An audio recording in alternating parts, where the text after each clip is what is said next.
اللہ جانتا ہے جو خیانت ہے لوگوں کی آنکھوں میں، آنکھوں کی جو خیانت ہے اس کو بھی اللہ تعالیٰ جانتا ہے۔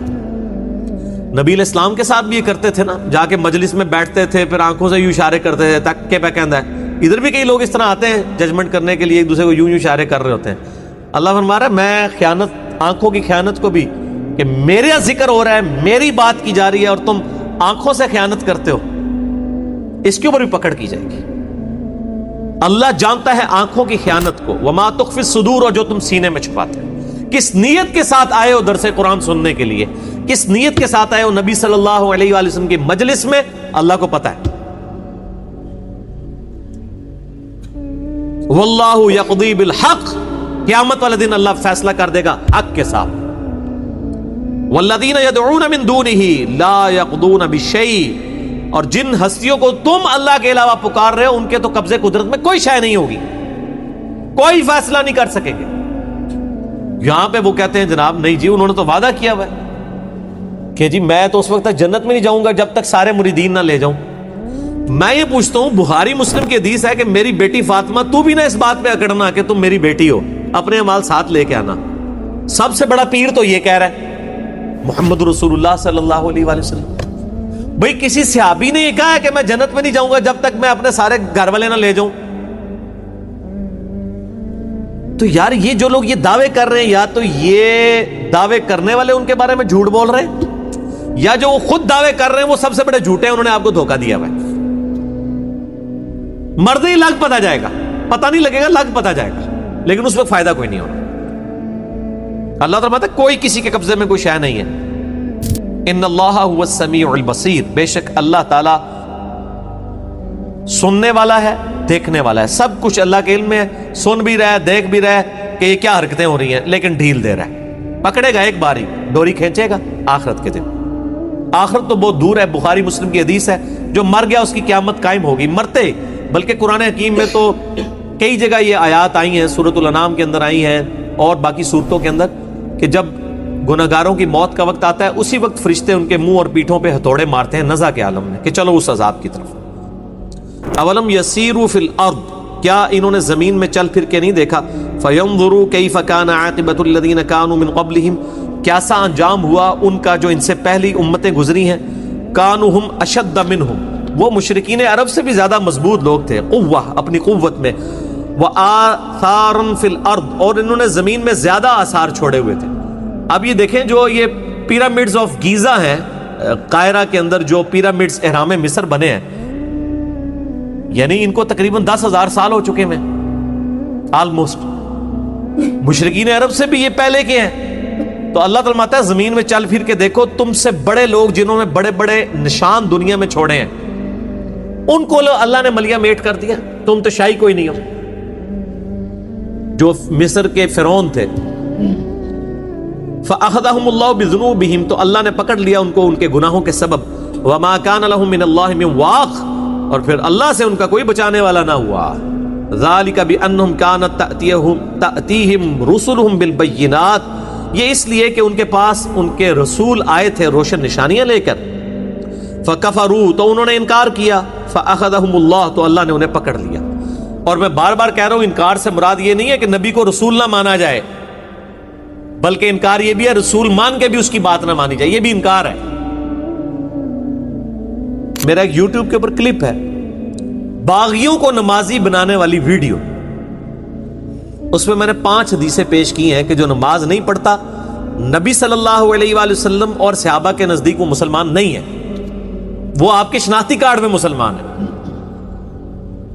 لہٰذا یہ جب قرآن کی آیات آتی ہے لوگ سمجھتے ہیں یہ شاید کوئی وہ ٹرمپ کے بارے میں یا کلنٹن کے بارے میں یا بش کے بارے میں یا مودی کے بارے میں نازل ہوئی ہیں۔ اے اللہ دے بندو، تہاڈے ماں پیو دے بارے تہاڈے بارے بھی یہی نہ آیات نے، جے تسی بھی وہی کام کرو گے تے خالی خلی کلمہ پڑھنے سے کچھ نہیں ہونا، صرف کلمہ پڑھنے سے کچھ نہیں ہونا، آپ کے ساتھ بھی وہی معاملات ہونے ہیں، جسے فٹ اسے گفٹ۔ فَكَفَرُوا فَأَخَذَهُمُ اللَّهُ، انہوں نے انکار کیا، اللہ نے پکڑ لیا ان کو۔ إِنَّهُ قَوِيٌّ شَدِيدُ الْعِقَابِ، اللہ تعالیٰ بڑا طاقتور ہے اور سخت گرفت فرمانے والا، سزا دینے والا۔ لا الہ الا ہو، نہیں ہے کوئی معبود سوائے اس کے، الیہ المصیر، اور سب کو لوٹ کر اسی کی طرف جانا ہے۔ اور یہی عقیدہ جو انسان کا قبلہ درست کر رکھتا ہے کہ انسان کو مر کے لوٹ کے اپنے رب کے پاس جانا ہے. اگر یہ تلوار نہ لٹکی ہو تو کبھی بھی انسان کا قبلہ درست نہیں ہو سکتا، انسان کبھی بھی اپنی اصلاح نہیں کر سکتا. ما یجادل فی آیات اللہ الا الذین کفروا، اللہ کی آیات میں تو جھگڑا نہیں کرتے مگر وہی لوگ جو کہ انکار کرنے والے ہیں. انکار ایک تو عقیدے میں انکار ہے کہ آپ کتاب و سنت کو ماننے سے انکار کر دیں، اللہ اور اس کے رسول کو ماننے سے انکار کر دیں، اور ایک اعمال میں انکار ہے کہ آپ اللہ اور اس کے رسول عز و جل و صلی اللہ علیہ وآلہ وسلم کو مان رہے ہیں لیکن ان کی نہیں مان رہے. تو کفر کا ترجمہ انڈیا پاکستان بنگلہ دیش میں بڑا عجیب لیا گیا کہ اس سے مراد شاید ہندو، سکھ، عیسائی اور یہودی یہ لوگ ہیں. نہیں، کفر عملی بھی ہوتا ہے کہ ایک شخص اللہ کو مان رہا ہے لیکن اللہ کی نہیں مان رہا. صحیح مسلم میں حدیث ہے انٹرنیشنل نمبر کے مطابق کتاب الایمان چیپٹر میں 246 نمبر کہ آپ صلی اللہ علیہ وآلہ وسلم نے فرمایا بندے کے کفر اور اسلام کے درمیان فرق نماز ہے. اب وہ پاکستان کے شناختی کارڈ میں تو مسلمان لکھا جائے گا، نام مسلمانوں والا ہے، نماز نہیں پڑھ رہا، عملاً تو کافر ہے. اکثر لوگ جناب پوچھ رہے ہوتے ہیں باہر کے ملکوں سے، وہ جی جناب وہ یہاں پہ ہم اپنے مردوں کو کافروں کے قبرستان میں دفنا دیا کریں، کیونکہ ہم نے علماء سے سنا ہے کہ کافروں کے علماء جو ہیں، جو کافروں کے قبرستان ہیں وہ عذاب کی اماجگاہ ہیں، اس لیے ہم اپنے دوسرے ملکوں میں لاشیں بھجواتے ہیں واپس اپنے مسلمان ملکوں میں، اور لیکن اس میں پھر تردد ہوتا ہے، 8-8 10-10 دن کی ذلت کاٹنی پڑتی ہے، پھر وہ سارے عذاب ہی نکال لیتے ہیں، پیچھے بھی رشتہ دار سارے ٹنگے ہوتے ہیں، پوری زندگی وہ فون سنتے رہتے ہیں ان کے، اور مرنے کے بعد 1 ہفتے کی سزا ان کو یہ بھی ہوتی ہے کہ لاش کا بھی انتظار کرنا پڑتا ہے. وہ زیادہ تکلیف ان کو کاٹنی پڑتی ہے پچھلے رشتہ داروں کو. اور لوگ وہاں پہ اس لیے نہیں دفنا رہے ہوتے کہ جی وہ کافروں کا قبرستان ہے. اور بھائی تو یہاں کون سے مسلمانوں کے قبرستان ہے؟ یہ آپ کے شناختی کارڈ میں مسلمانوں کے قبرستان ہے. کوئی یہ دعویٰ کر سکتا ہے کہ اس قبرستان میں جتنے مردے دفن ہیں یہ سارے نمازی تھے؟ 1% بھی نہیں ہوتے نمازی. تو یہ کون سے مسلمانوں کے قبرستان ہے؟ یہ شناختی کارڈ کے مسلمانوں والے قبرستان ہے. اللہ کے حضور یہ مسلمانوں والے قبرستان نہیں ہے. تو قبرستان کوئی بھی ہے، آپ جہاں پہ اس کو دفنا دیں، اس سے کوئی فرق نہیں پڑتا کہ وہ مسلمانوں کا قبرستان ہے یا بے نمازی کافروں کا قبرستان ہے یا یہودی عیسائی کافروں کا قبرستان ہے. مدینہ شریف میں جو بقیع غرقد ہے وہ ایک جس کو کہتے ہیں سانجائی قبرستان تھا، وہیں پہ منافقین کی قبریں بھی ہیں، وہیں پہ کافروں کی قبریں بھی ہیں، وہیں پہ مشرکین کی قبریں بھی ہیں، وہیں پر صحابہ کرام کی قبریں بھی ہیں علیہم رضوان. تو اللہ کی آیات میں تو جھگڑتے نہیں مگر وہ لوگ جو انکار کرنے والے ہیں. فلا یغررک تقلبہم فی البلاد، تو اے نبی علیہ السلام آپ کو دھوکے میں نہ ڈال دے ان کا شہروں میں بڑے کر و فر کے ساتھ پھرنا، یعنی ان کا جو دنیاوی سٹیٹس ہے اے نبی صلی اللہ علیہ وآلہ وسلم، یہ آپ کو دھوکے میں نہ ڈال دے کہ اگر یہ اللہ تعالیٰ کے حضور منظور نظر نہیں ہے تو اللہ نے دنیاوی ان کو اچھا سٹیٹس کیوں دیا ہوا ہے، یہ چیز آپ کو دھوکے میں مبتلا نہ کر دے. اب مجھے ذرا یہ بتائیے کہ اگر نبی علیہ السلام کو یہ بات کہی جا رہی ہے کہ آپ دھوکے میں مبتلا نہ ہو کافروں کا سٹیٹس دیکھ کے، تو ہم اور آپ کس شمار کے اندر ہیں؟ یعنی انسان کی ایک صفت ہے کہ بظاہر جو کچھ ہو رہا ہوتا ہے اس کی وجہ سے اس کے اوپر اثرات ضرور آتے ہیں. حتیٰ کہ نبی علیہ السلام کو بھی کہا جا رہا ہے کہ آپ کو دھوکے میں مبتلا نہ کر دے کافروں کا ٹھاٹ باٹ کے ساتھ اس دنیا کی زندگی میں رہنا، کہ کہیں یہ اللہ تعالیٰ کے منظور نظر تو نہیں ہے، یا اللہ تعالیٰ ان پہ گرفت کیوں نہیں کرتا. آپ نے اس دھوکے میں نہیں آنا بلکہ آپ کمٹمنٹ کے ساتھ اپنی دعوت و تبلیغ کا کام کریں. آخرت جو ہے والآخرۃ عند ربک للمتقین، دنیا ہو سکتا ہے کافروں کو زیادہ ملے اور یقیناً ملے گی. صحیح مسلم میں حدیث ہے کہ دنیا کافر کے لیے جنت ہے اور مومن کے لیے قید خانہ ہے، لیکن قرآن حکیم میں واضح آیا ہے والآخرۃ عند ربک للمتقین، آخرت تمہارے رب کے حضور پرہیزگاروں کے لیے. دنیا ٹھیک ہے کہ وہ اللہ تعالیٰ نافرمانوں کو بھی دے گا اور تابع فرمان لوگوں کو بھی دے گا اور بسا اوقات نیک لوگوں کو آزما بھی لے گا. وَلَنَبْلُوَنَّكُمْ بِشَيْءٍ مِّنَ الْخَوْفِ وَالْجُوعِ وَنَقْصٍ مِّنَ الْأَمْوَالِ وَالْأَنفُسِ وَالثَّمَرَاتِ، ہم ضرور آزمائیں گے تمہیں کچھ تھوڑے سے خوف سے، بھوک سے، اور اسی طریقے سے جان اور مال میں نقصان کے ذریعے. پھر دیکھیں گے کون صبر کرنے والے ہیں، اور جو صبر کرنے والے ہیں تو پھر ان اللہ مع الصابرین، اللہ تعالیٰ صبر کرنے والوں کے ساتھ. کذبت قبلہم قوم نوح، ان سے پہلے بھی یعنی مشرکین عرب سے پہلے بھی قوم نوح نے بھی جھٹلایا تھا، والاحزاب من بعدہم، اور ان کے بعد اور گروہوں میں، نوح علیہ السلام کے بعد ہود علیہ السلام آئے، صالح علیہ السلام آئے، ابراہیم علیہ السلام آئے، شعیب علیہ السلام آئے، موسیٰ علیہ السلام آئے، عیسیٰ علیہ السلام آئے۔ ان تمام پیغمبروں کے زمانے میں کئی گروہ ایسے تھے جنہوں نے وقت کے پیغمبر کی دعوت کو قبول نہیں کیا اور ان کے ساتھ بغاوت پر اتر آئے، یہاں تک کہ وہ ہمت کل امت برسولہم لیأخذوہ، ہر امت نے یہ ارادہ کیا کہ اپنے رسول کو پکڑ لے، گرفتار کر لے۔ ہمارے نبی علیہ السلام کے ساتھ بھی یہی ہوا ہے۔ جب آپ مکے سے مدینے کی طرف ہجرت کر گئے اس دوران آپ کے قتل کا بھی انہوں نے پورا پلان بنایا ہوا تھا، اللہ تعالیٰ نے آپ کو بچا لیا۔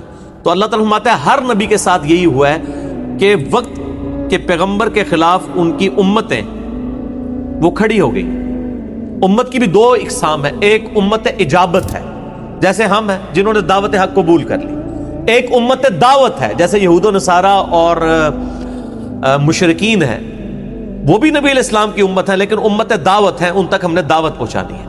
تو جو مخالفین ہوتے تھے نبیوں کے، ہوتے تو امت ہی تھے ان کے، لیکن وہ نبیوں کو قتل کرنے کی سازشیں بھی کرتے تھے، ان کو گرفتار کرنے کی بھی، پکڑنے کی بھی۔ وجادلوا بالباطل، اور جھگڑا کرتے تھے ان کے ساتھ باطل طریقے کے ساتھ، لیدحضوا به الحق، تاکہ حق کو اس سے جھٹلا دے۔ فاخذتهم، پس ہم نے ان کو پکڑ لیا۔ فکیف کان عقاب، تو بتاؤ پھر میرا عذاب کتنا شدید ہوا۔ بیسیکلی اس میں دھمکی ہے، ظاہر پس منظر میں نبی علیہ السلام کی 10 سال کی دعوت ہے، مشرکین عرب میں سے صرف 125 کے قریب لوگ مسلمان ہوئے ہیں، اور وہ پھر تانا بھی دیتے ہیں کہ اگر تم سچے پیغمبر تھے تو ہم پر عذاب بھی نہیں آیا، تمہاری دعوت بھی اتنے لوگوں نے قبول نہیں کی۔ تو نبی علیہ السلام کو تسلی کی دی جا رہی ہے، اور مشرکین عرب کو جواب دیا جا رہا ہے کہ دیکھنا جب اللہ کا عذاب آئے گا پھر ٹال نہیں سکتا۔ پھر عذاب آیا غزوہ بدر کی شکل میں، 70 سردار ان کے جو ہیں وہ قتل ہوئے، اور اس کے بعد غزوہ خندق میں، اور پھر غزوہ حنین تو آخری قسط تھی مشرکین عرب پہ اللہ تعالیٰ کے عذاب کی۔ وَكَذَلِكَ حَقَّتْ كَلِمَةُ رَبِّكَ عَلَى الَّذِينَ كَفَرُوا، اور اسی طریقے سے تمہارے رب کی بات پکی ہو گئی، طے پا گئی ان لوگوں پر جو کہ انکار کرنے والے تھے، انہم اصحاب النار، کہ وہ ہیں دوزخی۔ یعنی دنیا میں تو یہ معاملہ ہے ہی ہے کہ عذاب آئے گا، اور دنیا میں اگر کسی پر عذاب کی قسط نہ بھی آئی، آخرت کا معاملہ اس کے اوپر ہے کہ وہ دوزخی ہیں، وہ آخرت کا عذاب تو ٹلنے والا نہیں ہے۔ اب بڑی اہم ترین آیات آ رہی ہیں اگلی۔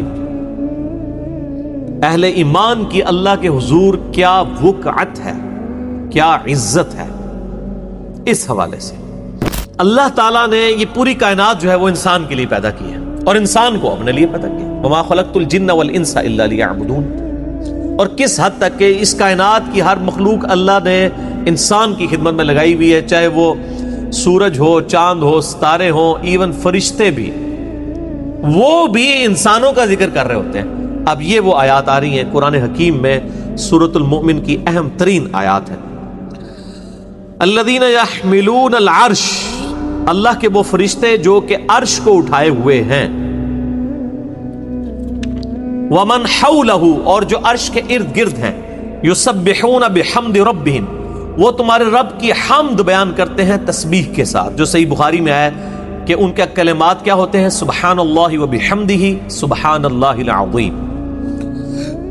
وَيُؤْمِنُونَ بِهِ، اور ایمان رکھتے ہیں اللہ پر، وَيَسْتَغْفِرُونَ لِلَّذِينَ آمَنُوا، اور وہ جو فرشتے اللہ کے عرش کو تھامے ہوئے ہیں، اللہ کے عرش کے گرد اللہ کی تسبیحات بیان کرتے ہیں، وہ کرتے کیا ہیں؟ وہ استغفار کرتے رہتے ہیں ایمان والوں کے لیے۔ اللہ نے ان کی یہ ڈیوٹی لگائی ہے کہ میرے جو ایمان والے بندے ہیں ان کے لیے دعا مانگو، مجھ سے استغفار کرو ان کے گناہوں کی بخشش کے لیے۔ یہ ایمان والے ہیں، یہ شناختی کارڈ والے نہیں ہیں مسلمان۔ ایمان والے وہ ہوتے ہیں جو بات مان لیں۔ اور ربنا وسعت کل شیء رحمہ، اور دعا کیا کرتے ہیں؟ اے رب ہمارے، تیری رحمت نے ہر چیز کو اپنا وسعت سے گھیرے ہوئے ہے، وعلما، اور تیرے علم نے، فاغفر للذین تابوا، پس تو بخش دے ان لوگوں کو جو واقعی توبہ کر لیں، واتبعوک سبیلک اور تیرے راستے کی پیروی اختیار کر لیں. دیکھ لیں جو میں نے بات کی تھی نا کہ انڈیا پاکستان بنگلہ دیش کی توبہ یہ ہے کہ گناہ بھی دب کے کرو تو توبہ بھی دب کے کری آؤ. اور قرآن حکیم کی توبہ یہ ہے کہ وہ فرشتے کس کے لیے دعا کرتے ہیں کہ جو لوگ توبہ کریں وَاتَّبَعُوا سَبِيلَكَ اور تیرا راستہ اختیار کر لیں. قرآن حکیم میں تو خالی توبہ ہے ہی نہیں ہے, ایک خالی کھلی توبہ جڑی ہے, ایک کھوکھلی توبہ تو ہے ہی نہیں ہے. تو فرشتے دعا ان کے لیے کر رہے ہیں جو توبہ کر کے سیدھا راستہ اختیار کر لیں. وَقِهِمْ عَذَابَ الْجَحِيمِ اور اے اللہ ان کو بچا لے عذاب جہنم سے, دوزخ کے عذاب سے کہ انہوں نے تیرا راستہ اختیار کر لیا.